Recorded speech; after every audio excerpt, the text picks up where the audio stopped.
Hello adults, so this is our fourth chapter of lesson 1. What is psychology? इस video पे हम समझने की कोशिश करेंगे themes of research and application. But before themes जानने के पहले आपको ये जानना ज़्यादा ज़रूरी है कि बेसिक साइकोलॉजी और अप्लाइड साइकोलॉजी क्या होती है. बेसिक साइकोलॉजी वो होती है जो यूनिवर्सल होती है, जो नेशनली इंटरनेशनली एक ही चीज़ कम्युनिकेट करती है. फॉर एग्जाम्पल स्माइल या सैडनेस जो है वो एक बेसिक चीज़ कम्युनिकेट करती है, वो यूनिवर्सल इमोशन है. यूनिवर्सल आपकी थॉट प्रोसेस को बताता है कि आपके दिमाग में क्या चल रहा है, right. Whereas applied is something जो हम एक कंट्रोल्ड एनवायरनमेंट में उसको जज करते हैं, नोटिस करते हैं और उसके बाद उसको चेक किया जाता है उस एनवायरनमेंट के अंदर, राइट. मतलब रिसर्च टाइप का समझ लो. तो वो आपकी हो गई अप्लाइड साइकोलॉजी. ये बेसिक अंडरस्टैंडिंग हो गई.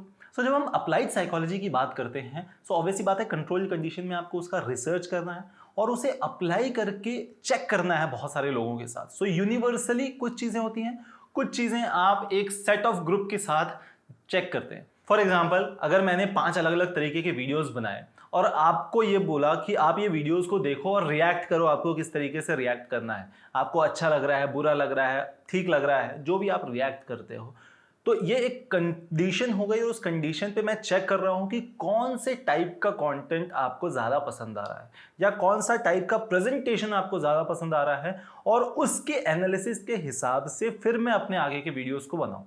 ठीक है. सो ये एक कंट्रोल रिसर्च हो गई, राइट. तो इसी बात पे मुझे बता भी देना कि आपको ये टाइप ऑफ कंटेंट किस तरीके से लग रहा है, अच्छा पसंद आ रहा है, नहीं पसंद आ रहा है, क्या चेंजेस करने चाहिए, ये आप लोग बता सकते हो मुझे नीचे कमेंट बॉक्स पे. और यार I am very obliged to hear कि आप लोगों को मेरी वीडियोस पसंद आ रही है. तो लाइक करते रहो, पढ़ते रहो और आगे बढ़ते रहो. अब हम समझने की कोशिश करते हैं कि themes of research and application क्यों दिया इस चैप्टर पे और इसका क्या रेलेवेंस हो सकता है आपकी पढ़ाई में. पढ़ने जाओ तो ये इतना बोरिंग लगेगा कि आपको लगेगा यार ये तो ओमिट कर देना चाहिए, स्किप कर देना चाहिए. बट मैं आपको इतना इंटरेस्टिंग बता दूंगा कि आपको लगेगा यार इससे अच्छी चीज़ तो है ही नहीं पूरे चैप्टर में. ठीक है. So themes of research and application का मतलब ये हुआ कि साइकोलॉजी की क्या थीम्स हैं, किस चीज़ के अराउंड साइकोलॉजी घूमती है, क्या बेसिक परसेप्शंस के अराउंड साइकोलॉजी घूमती है और उसकी एप्लीकेशंस क्या क्या हो सकते हैं लाइफ में. ठीक है. मतलब कि कुछ बेसिक परसेप्शंस हैं जिसके आसपास इर्द गिर्द पूरी की पूरी साइकोलॉजी घूम रही है. That is basic theme. So अब उन 5 थीम्स के बारे में बात करते हैं. थीम नंबर 1 क्या बोलती है साइकोलॉजी की, कि psychology attempts to develop principles of behaviour and mental processes.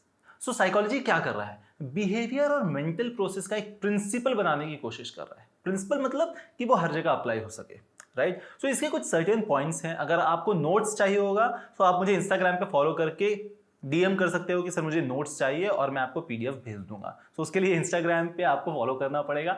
Description पे डिटेल दिया हुआ है, आप वहां से फॉलो कर सकते हो. सो 5 डिफरेंट चीजों पे हम इस चीज को समझ सकते हैं कि किस तरीके से साइकोलॉजी प्रिंसिपल बनाने की कोशिश कर रहा है. सो पहला है understanding and explanation of behaviour and mental events. मतलब आपकी किसी मेंटल इवेंट के समय आपका बिहेवियर किस तरीके से था उसको समझना और उसको एक्सप्लेन कर पाना. इसके बाद प्रिंसिपल उसको तभी माना जाएगा जब वो कुछ डेटा के हिसाब से सपोर्ट करते हो, कुछ डेटा उसको सपोर्ट करते हो कि नहीं ये चीज सही हो सकती है, राइट. सो जब तक आपके पास डेटा नहीं है, आपको कुछ वैलिड रीजंस या सही चीज नहीं मिलती है उसको प्रूव कर पाने के लिए. Same like it goes with कि यार जब तक सबूत नहीं होंगे तब तक कैसे डिफाइन करोगे आपकी कौन कातिल है, राइट. इसके बाद हो सकता है कि कुछ एक्सपेरिमेंट्स को हम डिजाइन करते हैं और कंडक्ट करते हैं कुछ कंट्रोल्ड एनवायरनमेंट्स के अंदर, जैसे केमिस्ट्री लैब आपने देखा होगा, राइट. सो वहां पर क्या होता है, कुछ कंट्रोल्ड कंडीशंस होती हैं, कुछ टेम्परेचर्स होते हैं जहां उसके बाद आप कुछ उसमें एसिड मिलाते हैं, बेसिस मिलाते हैं, तो उसके हिसाब से आप रिसर्च करते हैं, डेटा कलेक्ट करते हैं, उस डेटा को लिखते हैं और उस डेटा के हिसाब से एनालाइज करते हैं कि इसका क्या रिएक्शन हो रहा है. सिमिलरली आप साइकोलॉजी में भी करते हैं. सो कंट्रोल्ड एनवायरनमेंट के अंदर हम कुछ डेटा कलेक्ट करने की कोशिश करते हैं और उस पर रिसर्च करते हैं, राइट. एंड दस आप कुछ प्रिंसिपल्स बनाते हैं कि किस तरीके की मेंटल प्रोसेसेस होती हैं, किस तरीके का बिहेवियर होता है. तो ये आप बेसिक प्रिंसिपल डेवलप कर सकते हैं. And the best part is कि इसमें से जो कंक्लूजन निकलता है, आपने एक सैंपल साइज लिया, मान लो आप इंडिया के ऊपर रिसर्च कर रहे हो, इंडिया की पॉपुलेशन है 120 करोड़ हो और उसमें से आपने क्या किया कि 50 लाख लोगों को इकट्ठा किया, अलग अलग एनवायरनमेंट से उनके ऊपर रिसर्च किया, उनका कलेक्टिव डेटा लिया और उसके बाद उस डेटा को रिसर्च एनालिसिस के हिसाब से आपने शो कर दिया. अब ये चीज कंप्लीटली हर किसी के ऊपर अप्लाई हो सकती है, राइट. क्योंकि हमने एक सैंपल साइज लेके, इसी तरीके से रिसर्च होती है, तो हमने सैंपल साइज लेकर उस पर रिसर्च किया था. सो ये हो गई थीम 1 जहां पर हम प्रिंसिपल बनाते हैं बिहेवियर और मेंटल प्रोसेसेस के। थीम नंबर 2 क्या बोलता है कि ह्यूमन का जो बिहेवियर है वो एट्रीब्यूट्स का फंक्शन है। So human behaviour is a function of attributes. So एक रिसर्चर क्यूरी लेविन ने ये कहा, so behaviour is a product of person and his environment. मतलब आदमी या इंसान किस एनवायरनमेंट में रह रहा है वही चीज बिहेवियर है। ठीक है, सो अगर आप स्लम में रह रहे हैं आपका बिहेवियर उस तरीके का होगा। अगर आप किसी मिडिल क्लास फैमिली से बिलोंग करते हैं तो आप सेविंग्स की तरफ ज्यादा फोकस कर रहे होंगे। अगर आपके पेरेंट्स थोड़े से हायर मिडिल क्लास में हैं तो आपको खर्चे करने में उतनी दिक्कत नहीं होती होगी। फॉर एग्जाम्पल, आपके रहने का तरीका अलग होगा, आपके खाने का तरीका होगा, आपका लोगों को डील करने का तरीका होगा कि आपको घर में एनवायरनमेंट कैसा मिला है उसके हिसाब से। सो इट सेज कि your behaviour is a product of person and experiment. So अगर मैथमेटिकली उसको देखा जाए तो इसने क्या किया, F मतलब behaviour is equal to function of person and environment, PE। So B is equal to F in PE, function of P into E। अब ये बात तो हम सबने नोटिस की है अपने आसपास कि every person varies in their intelligence, interest, value, aptitude. हर चीज में हर व्यक्ति अलग अलग है। एक घर में एक ही परिवार में 2 लोग हैं तो अलग अलग हैं, एक क्लास में 2 बच्चे हैं तो वो अलग अलग है। So every person is different in every field, right. साथ ही साथ में इस थीम का ये भी मानना है कि जब साइकोलॉजी की बात करते हैं, हमने ब्रांचेस ऑफ साइकोलॉजी पढ़ा। सो ब्रांचेस ऑफ साइकोलॉजी में हमें ये समझ में आया कि हर ब्रांच हर किसी के लिए अलग अलग तरीके से काम कर सकती है। तो क्या आपको ऐसा लगता है कि एक ही व्यक्ति पर हम अलग अलग ब्रांचेस की स्टडी कर सकते हैं? फॉर एग्जाम्पल, या सोशल साइकोलॉजी या कल्चरल साइकोलॉजी या एक्सपीरियंशियल साइकोलॉजी, एजुकेशनल साइकोलॉजी, क्या हम ये सारी चीजें एक ही बंदे पर एडजस्ट कर सकते हैं या एक्सपेरिमेंट कर सकते हैं? मुझे नीचे कमेंट में जरूर बताइएगा। और इस थीम में जो सबसे इंपॉर्टेंट चीज है जिस पे अभी भी स्टडी हो रही है वो है आपकी हेरेडिटी और एनवायरनमेंट को समझ पाना। हेरेडिटी मतलब कि आपके जो पूर्वजों से चला आ रहा है, बहुत सारी चीजें ऐसी आपके घर में होती होंगी जो लोग बोलते होंगे या आपकी मम्मी बोलती होंगी कि ये ऐसा नहीं होता, इसे ऐसा मानना चाहिए, भगवान पे मानना चाहिए, नहीं मानना चाहिए, जादू टोना पे मानना चाहिए, नहीं मानना चाहिए, राइट। सो ये हेरेडिटली हो रहा है। गुरुवार को बाल नहीं काटते, राइट, या शनिवार को नाखून नहीं काटते, या रात को घर से बाहर नहीं निकलते, राइट। सो ये सारी चीज़ें दोष होती हैं एंड थिंग्स लाइक दैट। सो आपने ये चीज़ सुनी होगी अपने घर में, अपने फैमिली में, अपने पेरेंट्स से। और ये कैसे हो रहा है? ये हेरेडिटरी चला आ रहा है क्योंकि इनको किसी ने बताया, उनको किसी ने बताया, किसी सर्टेन कंडीशन पे ये बोला। एग्जाम्पल देता हूँ मैं आपको कि आज से 60-70 साल पहले जब लाइट नहीं हुआ करती थी उस समय ये बोला गया कि रात में नाखून नहीं काटते। क्यों? क्योंकि आपके नाखून के साथ साथ उंगलियों कटने का डर है। बट अब उस चीज को क्योंकि हेरिडिटली वो चलता आ रहा है, अब उसको दोष मान लिया गया।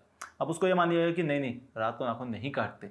क्यों? क्योंकि बोला गया, राइट। सो हेरिडिटली चलता आ रहा है, इसलिए आप उस चीज को मानते हो। So again that is also included in psychology theme number 2। Theme number 3 क्या बोलती है? ह्यूमन बिहेवियर इज कॉज्ड, मतलब कि क्रिएट किया जा सकता है, बनाया जा सकता है बिहेवियर। मतलब कि हर ह्यूमन बिहेवियर के पीछे कुछ ना कुछ इंटरनल और एक्सटर्नल चीजें होती हैं, राइट।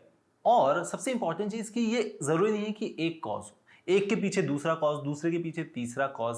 सो इसको एक एग्जांपल से समझते हैं। आपका एक दोस्त है जो बहुत हंसमुख है, बहुत मजे करता है, बहुत मस्ती करता है, और अचानक से एक दिन वो आपके पास आता है और बहुत उदास सा है, उसका बिहेवियर चेंज हो गया। अब उसके बिहेवियर को चेंज होने के पीछे बहुत सारे कारण हो सकते हैं। या तो वो कारण हो सकता है कि उसका ब्रेकअप हो गया।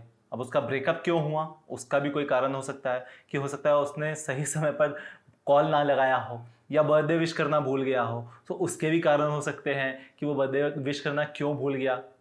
आप समझ रहे हो किसको, राइट। सो वो बर्थडे विश करना क्यों भूल गया? हो सकता है कि वो होमवर्क कर रहा था, या उसके घर में किसी की तबीयत खराब थी, या उसकी खुद की तबीयत खराब थी, right. So there are can be various causes जिसके कारण से वो बिहेवियर आ रहा है, और उस कॉज के पीछे भी कुछ कॉजेज हो सकते हैं, राइट। सो ये माना गया थीम नंबर 3 में कि ह्यूमन बिहेवियर इज कॉज्ड, मतलब कॉज हो सकता है, इंटरनल हो या एक्सटर्नल हो, ह्यूमन बिहेवियर का कारण होता है उसके पीछे, राइट। थीम नंबर 4 के इर्द गिर्द ये माना गया कि जो ह्यूमन का बिहेवियर है, जिस चीज की हम स्टडी कर रहे हैं, वो असल में कल्चरली बनाया गया है, क्योंकि ये बहुत सब्जेक्टिव मैटर है। एवरी इंडिविजुअल के हिसाब से, उसके थॉट प्रोसेस और मेंटल प्रोसेस के हिसाब से उसने डिफाइन किया कि साइकोलॉजी क्या है या उसकी स्टडी करी, राइट। सो कल्चरली अगर कुछ फेमिनिस्ट का ये कहना है कि पूरी साइकोलॉजी जो है वो इर्द गिर्द मेन के है, मतलब पुरुषों के इर्द गिर्द है सारी साइकोलॉजी की स्टडी, फीमेल्स का उसमें अप्रोच नहीं लिया गया है, राइट। सो ये एक मानना है उस चीज का। दूसरी चीज ये मानना है, क्योंकि स्टार्टिंग के जो साइकोलॉजिस्ट थे वो जनरली यूरो अमेरिकन थे, तो वहां का जो पर्सपेक्टिव था, जो कल्चरली पर्सपेक्शन था, उसके हिसाब से ये पूरा का पूरा साइकोलॉजी की स्टडी हुई है। सो ये एक मानना है। सो ये चीज आपको जाननी बहुत जरूरी है कि किस थीम्स के बेसिस पे आपकी साइकोलॉजी डिफाइन होती है। अगर आपको पिछले वीडियो का याद हो तो उसमें हमने कंस्ट्रक्टिविज्म का बात किया था, या दुर्गानंद सिन्हा जी की बात की थी, जिन्होंने इंडियन कॉन्टेक्स्ट के हिसाब से, इंडियन कल्चर के हिसाब से साइकोलॉजी की स्टडी 1970s के आसपास में पढ़ना स्टार्ट किया। सो ये भी एक मानना है जिसके इर्द गिर्द साइकोलॉजी बनी है कि कल्चरली कंस्ट्रक्ट हुआ है, राइट। अब हम बात करते हैं थीम नंबर 5 पे। सो थीम नंबर 5 जो है वो बहुत सिंपल सी चीज है, और उसमें ये बोला गया है कि ह्यूमन बिहेवियर जो है उससे बदला भी जा सकता है। ठीक है, कुछ प्रिंसिपल्स को समझकर उस पे काम करके, उसको एप्लीकेशंस करके ह्यूमन के बिहेवियर को चेंज किया जा सकता है। ये थीम नंबर 5 का मानना है। अब आपके लिए यहां पर एक असाइनमेंट ये है कि आपको नीचे कमेंट पर ये बताना है मुझे, वीडियो पॉज करके, कि ऐसी कौन कौन सी चीजें हैं या कौन कौन से बिहेवियर्स हैं जो रिसेंटली आपने पिछले 1-2 साल में चेंज किए और क्यों चेंज किए हैं। एग्जाम्पल, आपका एक बिहेवियर है कि आपको सुबह नींद नहीं खुलती, या आपका एक बिहेवियर है कि आप हर छोटी छोटी बातों में डर जाते हो। सो क्या आपने उस पर ओवरकम किया है, क्या उस पर काम किया, और क्या है तो उससे आपको क्या फायदा हुआ है। वीडियो पॉज करो, नीचे कमेंट करो, उसके बाद आगे का वीडियो देखना। ओके, सो आई होप कि आपने वीडियो पॉज करके कमेंट किया होगा। नाउ मैं इस पे बताता हूँ थोड़ा सा डिटेल, कि जब हम बोलते हैं कि हम ह्यूमन बिहेवियर को चेंज कर सकते हैं अंडर सर्टेन कंडीशंस, सो पहली चीज जो होती है कि क्यों किया जाए, it's to improve the quality of life. अब ऑब्वियस सी बात है कि जब आप किसी की लाइफ में एक पॉजिटिव चेंज लाने की कोशिश करेंगे, इंटरवेंशन करेंगे किसी नीडी पीपल के थॉट प्रोसेस में, बिहेवियर में चेंज कर लाने की, तो उसको फायदा होगा। एंड यही कारण है कि बहुत सारे मोटिवेशनल स्पीकर्स, बहुत सारे जो बाबा होते हैं जो ज्ञान देते हैं, या साधना चैनल आप चालू कर लो जहाँ पर आपको मोटिवेशनल स्पीचेस मिलती हैं, बहुत सारे ओशो हैं फॉर एग्जांपल। सो ये लाइफ लेसन्स पढ़ाते हैं, ठीक है। और ये लाइफ लेसन्स ही हैं एक तरीके से जो आपकी साइकोलॉजिकल अंडरस्टैंडिंग को चेंज करती है, आपकी थॉट प्रोसेस को चेंज करती है। आप एक नए सिरे से चीज़ों को देखने लगते हो, चाहे वो पॉजिटिव हो या नेगेटिव हो। आपको जब आसपास हर तरफ कोरोना हो रहा है, आपकी खुद की पर्सपेक्शन चेंज हो गया कि नहीं अब बाहर निकलना है या नहीं निकलना है, राइट। इसके बावजूद बहुत सारे लोगों को बताना पड़ता है इंडिया में कि खुले में शौच नहीं करना है, राइट, या घर से बाहर निकलना है तो मास्क लगा कर निकलना है या सैनिटाइज करना है। ये पूरी चीज़ें जब हम लोगों को बताते हैं और उनका पर्सपेक्शन चेंज कर पाते हैं, तो वो हेल्प करता है उनको। सो इसलिए ये कहा गया कि आप ह्यूमन बिहेवियर को चेंज कर सकते हो उनकी क्वालिटी ऑफ लाइफ को इंप्रूव करने के लिए, ठीक है। और ऑब्वियस सी बात है कि जब हम बहुत सारे वेरियस ब्रांचेस ऑफ साइकोलॉजी की बात करते हैं, सो हर साइकोलॉजिकल ब्रांच में बहुत सारी स्टडी होती है। एक ही इंडिविजुअल के ऊपर हम 5, 6, 7 अलग अलग साइकोलॉजी ब्रांचेस लगा सकते हैं, यूज कर सकते हैं, अप्लाई कर सकते हैं, और उसके हिसाब से उनका पर्सपेक्टिव लेकर उनको डोमिनेट कर सकते हैं, या कंस्ट्रक्ट नया एक बिहेवियर कंस्ट्रक्ट कर सकते हैं, राइट। सो ये सारी बातें हुई थीम्स के ऊपर। हमने क्या क्या बात की, हमने बात की बेसिक एंड अप्लाइड साइकोलॉजी के ऊपर, हमने बात की 5 अलग अलग थीम्स के ऊपर ऑफ साइकोलॉजी, और ये पांचों थीम की जरूरत क्यों है, क्योंकि इसके इर्द गिर्द ही पूरी साइकोलॉजी की अंडरस्टैंडिंग है। तो अगर आपको यही चीज़ नहीं समझ में आएगी तो आप आगे नहीं समझ पाओगे कि इसको किस तरीके से पढ़ा गया है, या इसका डेवलपमेंट किस तरीके से हुआ है, और इसमें क्या क्या चीज़ें हैं जिसको हमें मॉनिटर करना चाहिए या इसको स्किप करनी चाहिए। सो ये basic themes and research of psychology खत्म।